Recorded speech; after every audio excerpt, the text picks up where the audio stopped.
क्या इंडिया गठबंधन की एकता में पड़ गई है फूट? क्या संविधान बदलने के लिए मोदी सरकार को मिल गया 2/3 बहुमत? क्या विपक्षी दलों से 17 अप्रैल 2026 का बदला लेंगे मोदी और शाह? और सबसे बड़ा सवाल ये कि शरद पवार और स्टालिन ने बीजेपी से हाथ क्यों मिलाया?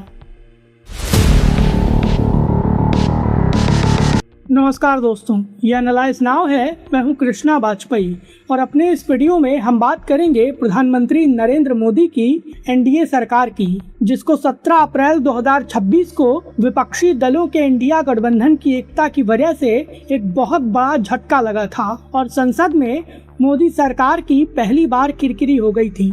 और संसद में विपक्षी दलों से मिली उस मात के बाद मोदी शाह की जोड़ी बेहद आक्रामक हो गई है। नतीजा ये कि विपक्षी दल लगातार ताश के पत्तों की तरह बिखर रहे हैं, दुश्मन बीजेपी के दोस्त बन रहे हैं। और जिन दो पार्टियों की वजह से मोदी शाह का खेल खराब हुआ था, वो दोनों ही पार्टियां एनडीए को समर्थन देने के लिए तैयार हो गई हैं। और यहाँ हम बात कर रहे हैं शरद पवार और एमके स्टालिन की पार्टी की। लेकिन आखिर ये दोनों नेता राहुल गांधी के साथ सबसे बड़ा धोखा क्यों कर रहे हैं और क्यों विपक्षी दलों की एकता खतरे में आ गई है? चलिए आपको इसके बारे में विस्तार से बताते हैं। आपसे अनुरोध है कि प्लीज़ हमारे इस चैनल को सब्सक्राइब करिए, हमारे फेसबुक पेज को फॉलो करिए। हम आपके लिए ऐसा ही नया कंटेंट लाते रहेंगे। तो चलिए अब बात करते हैं अपने वीडियो की। 17 अप्रैल 2026 की तारीख प्रधानमंत्री नरेंद्र मोदी के लिए निजी तौर पर एक बहुत बड़ा झटका लेकर आई थी, क्योंकि गुजरात के मुख्यमंत्री रहते हुए 12 साल और पिछले 12 साल से देश के प्रधानमंत्री पद पर रहते हुए नरेंद्र मोदी को विधानसभा या लोकसभा में कोई विपक्षी दल मात नहीं दे पाया था। लेकिन 17 अप्रैल को मोदी सरकार द्वारा पेश किए गए 2 बिल विपक्षी दलों की एकता के चलते गिर गए थे। ये दोनों ही बिल महिला आरक्षण और परिसीमन से संबंधित थे और संविधान संशोधन थे।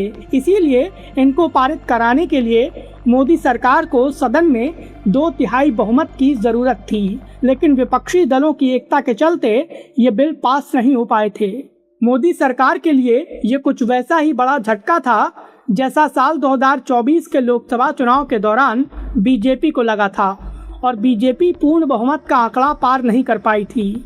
लेकिन ये बात आप भी जानते हैं कि 2024 के लोकसभा चुनाव के बाद बीजेपी ने बाउंस बैक किया था और उसका नतीजा ये हुआ था कि बीजेपी ने कई राज्यों के विधानसभा चुनाव में विपक्षी दलों को चारों खाने चित कर दिया था।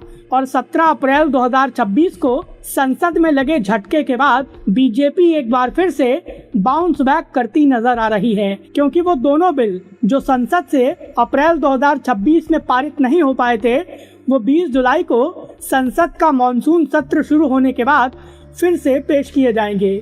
और खबरें ये हैं कि इस बार मोदी सरकार 2/3 बहुमत जुटा लेगी और ये दोनों बिल पारित कर लिए जाएंगे। नतीजा ये कि जो काम अप्रैल में पूरा नहीं हो पाया था, वो जुलाई में बेहद आसानी से पूरा हो जाएगा और मोदी सरकार अपने मकसद में कामयाब हो जाएगी, क्योंकि बीजेपी और एनडीए का ग्राफ 2/3 बहुमत के काफ़ी ज़्यादा करीब पहुंच गया है। और इसमें सबसे अहम भूमिका महाराष्ट्र के दिग्गज नेता शरद पवार की है। शरद पवार की पार्टी एनसीपी शरद चंद्र के नेता लगातार एनडीए और बीजेपी के नेताओं के साथ मुलाकात कर रहे हैं। हाल ही में शरद पवार ने महाराष्ट्र के डिप्टी सीएम एकनाथ शिंदे से मुलाकात की थी। इतना ही नहीं, मुख्यमंत्री देवेंद्र फडणवीस से भी शरद पवार मुलाकात कर चुके हैं। खबरें ये हैं कि शरद पवार की पार्टी एनसीपी शरद चंद्र के नेता संसद में मोदी सरकार के बिलों का समर्थन कर सकते हैं। नतीजा ये कि मोदी सरकार को 2/3 बहुमत के करीब पहुंचने में और मदद मिलेगी। वहीं मोदी सरकार के लिए दूसरी बड़ी खुशखबरी तमिलनाडु से आई है, क्योंकि डीएमके भी 2/3 बहुमत वाले बिलों के लिए मोदी सरकार का समर्थन कर सकती है। और ये विपक्षी दलों के लिए एक बहुत बड़ा झटका है, क्योंकि डीएमके विपक्षी दलों का एक अहम घटक दल है। लेकिन आज के वक्त में डीएमके एनडीए के पाले में खड़ा दिखाई दे रहा है और इसकी सबसे बड़ी वजह कांग्रेस के दिग्गज नेता राहुल गांधी हैं, जिस डीएमके ने 2 महीने पहले महिला आरक्षण और परिसीमन के दोनों ही बिलों का विरोध किया था वही डीएमके के सांसद अब मोदी सरकार का इन दोनों बिलों के मुद्दे पर समर्थन कर सकते हैं और इसकी सबसे बड़ी वजह कांग्रेस है। तमिलनाडु के विधानसभा चुनाव के दौरान कांग्रेस का डीएमके के साथ गठबंधन था। राहुल गांधी एमके स्टालिन को अपना भाई बताते थे, लेकिन तमिलनाडु के विधानसभा चुनाव में जब डीएमके की करारी हार हुई तो राहुल गांधी की कांग्रेस ने एमके स्टालिन की पार्टी के साथ एक बहुत बड़ा धोखा किया और रातों रात डीएमके से अपना नाता तोड़ लिया। कांग्रेस पार्टी ने बहुमत से थोड़ा पीछे रह गई विजय की पार्टी टीवीके का समर्थन कर दिया। नतीजा ये कि टीवीके नेता जोसेफ विजय तमिलनाडु के मुख्यमंत्री बन गए और उनके शपथ समारोह में कांग्रेस नेता राहुल गांधी भी शामिल हुए और राहुल गांधी के इस कदम से एमके स्टालिन को बहुत बड़ा धक्का लगा है। इसके चलते डीएमके ने एक नई नीति अपनाई है। जिस मुद्दे पर कांग्रेस पार्टी सरकार का विरोध करेगी उस मुद्दे पर डीएमके सीधे तौर पर मोदी सरकार का समर्थन करेगी। इसके चलते ये अनुमान है कि संसद में पेश होने वाले दोनों बिलों के मुद्दे पर डीएमके मोदी सरकार और एनडीए का समर्थन कर सकती है। खबरें ये भी हैं कि डीएमके के कई नेताओं ने दिल्ली में बीजेपी और एनडीए के नेताओं के साथ लंबी बातचीत की है और ये प्रॉमिस किया है कि वो संसद में महिला आरक्षण और परिसीमन से जुड़े बिलों पर मोदी सरकार का समर्थन करेंगे।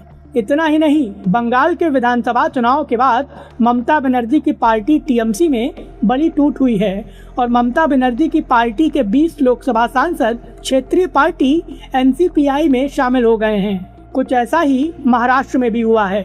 उद्धव ठाकरे की पार्टी शिवसेना यूबीटी के 6 सांसद एकनाथ शिंदे की शिवसेना में शामिल हो गए हैं। इसके चलते विपक्षी दल लगातार कमजोर हो रहे हैं। दूसरी ओर एनडीए मजबूत हो रहा है। इसीलिए राजनीतिक विश्लेषकों का ये दावा है कि अगर मोदी सरकार संसद के मानसून सत्र में 2/3 बहुमत की जरूरत वाले बिलों को पेश करेगी तो उसे किसी दिक्कत का सामना नहीं करना पड़ेगा और एनडीए को 2/3 का बहुमत आसानी से मिल जाएगा। अब देखना ये होगा कि विपक्षी दलों के इंडिया गठबंधन में जिस तरह से लगातार फूट हो रही है, कांग्रेस नेता राहुल गांधी और समाजवादी पार्टी के नेता अखिलेश यादव उस फूट को कैसे कंट्रोल करते हैं। इसके लिए हमें संसद के मॉनसून सत्र का इंतजार करना होगा। फिलहाल इस वीडियो को लेकर आपकी क्या राय है, प्लीज़ हमें हमारे कमेंट बॉक्स में ज़रूर बताएं। वीडियो पसंद आया हो तो प्लीज़ इसे लाइक करें और हमें सपोर्ट करने के लिए हमारे इस वीडियो को ज़्यादा से ज़्यादा शेयर करें।